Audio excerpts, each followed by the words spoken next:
नमस्कार मित्रों, आप सभी का मैं आचार्य गौतम शर्मा अपने हमारे चैनल पर स्वागत करता हूं। मित्रों, आज हम बात करेंगे पापों का नाश करने वाली पवित्र एकादशी पाप मोचनी एकादशी के बारे में। भविष्य पुराण में पाप मोचनी एकादशी के महत्व के बारे में बताया गया है कि एकादश्याम उपोष्यैवं सर्व पापैः प्रमुच्यते पाप मोची नाम सा विष्णु प्रीति करी शुभा।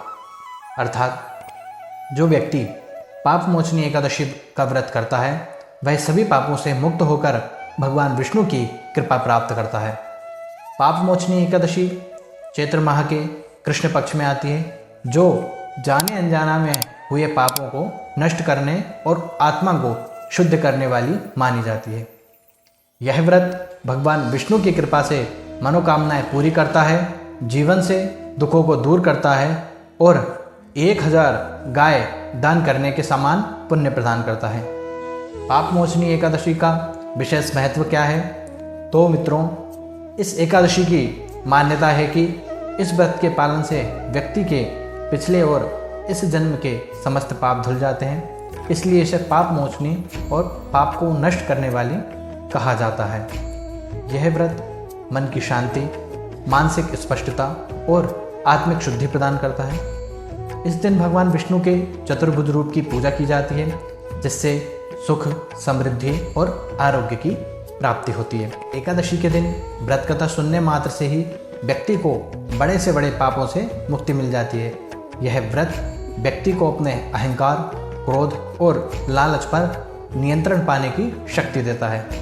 इस व्रत को करने के क्या नियम हैं? तो दशमी की रात से ही सात्विक भोजन करें और ब्रह्मचर्य का पालन करें।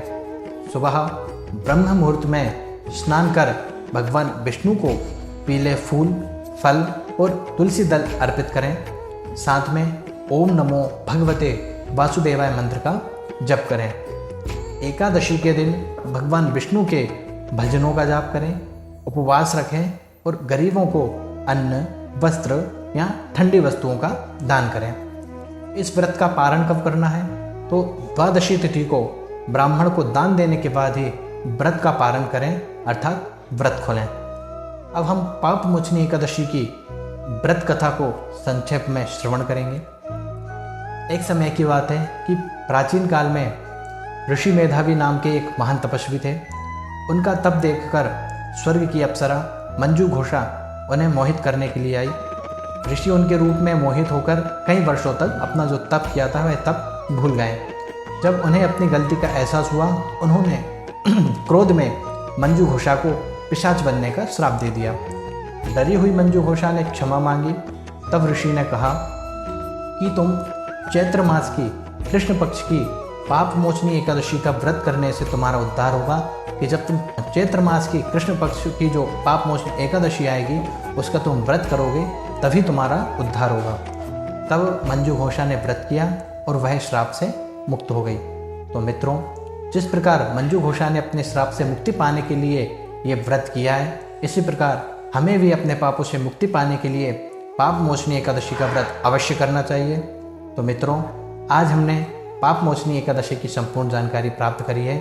अगर आपको यह जानकारी अच्छी लगी हो तो वीडियो को लाइक करें, शेयर करें और चैनल को सब्सक्राइब करना ना भूलें। जय श्री कृष्ण, धन्यवाद।